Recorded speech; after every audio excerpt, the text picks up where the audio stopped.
कांग्रेस महाराष्ट्र में फडणवीस सरकार गिराने की तैयारी कर रही है। शिवसेना के समर्थन वापस लेने से महाराष्ट्र में फडणवीस सरकार खतरे में पड़ जाएगी।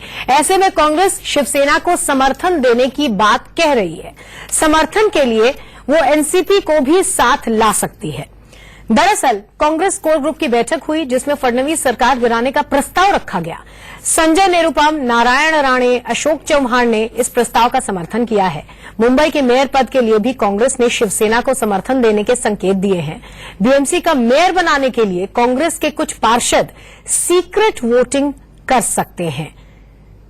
मेयर पद के लिए जो जोड़तोड़ हो सकती है उसको लेकर बीथर खाने से लगातार खबरें आ रही हैं, लेकिन ये खबर है कि अब कांग्रेस फडणवीस सरकार को यानी कि स्टेट गवर्नमेंट को गिराने की भी प्रयास कर सकती है। बात करते हैं, हमारे पॉलिटिकल एडिटर मनीष अवस्थी हमारे साथ जुड़ गए हैं। मनीष जी, ये बताइए कि मेयर पद को लेकर जो जोड़तोड़ चल रही थी वो तो चल ही रही थी, लेकिन अब ये नया है। ये कब से शुरू हो गया? इसको लेकर चर्चा कब शुरू हो गई कि आप फडणवीस सरकार भी गिराएंगे और कांग्रेस और शिवसेना और एनसीपी मिलकर सरकार बना लेंगे? कितना संभव है? ये बात कहां तक पहुंची है?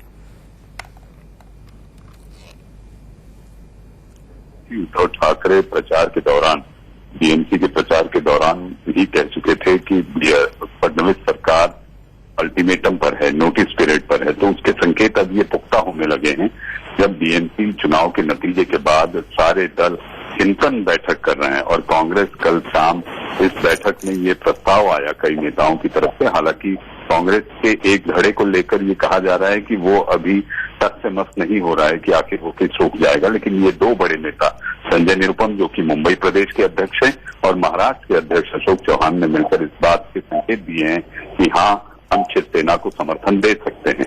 ऐसी स्थिति में देवेंद्र फडणवीस की सरकार अल्पमत में आ सकती है। वहीं देवेंद्र फडणवीस के घर वर्षा पर भी देर रात 1:30 बजे तक ये बैठक के लिए बीजेपी की आखिर क्या किया जाए, लेकिन उनका एक सीधा प्रस्ताव शिवसेना के सामने है कि पारदर्शिता के साथ ही हम आपको साथ ले सकते हैं।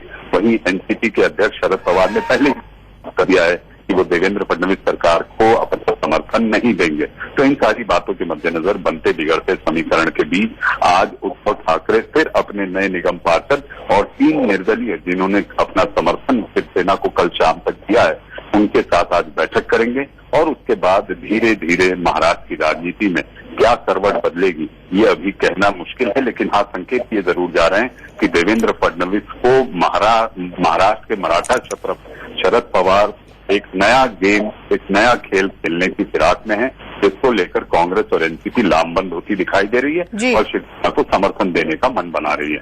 महाराष्ट्र की राजनीति आने वाले कुछ दिनों में बहुत नए समीकरण बन सकते हैं। इसके संकेत और संदेश दोनों मिलते दिखाई दे रहे हैं।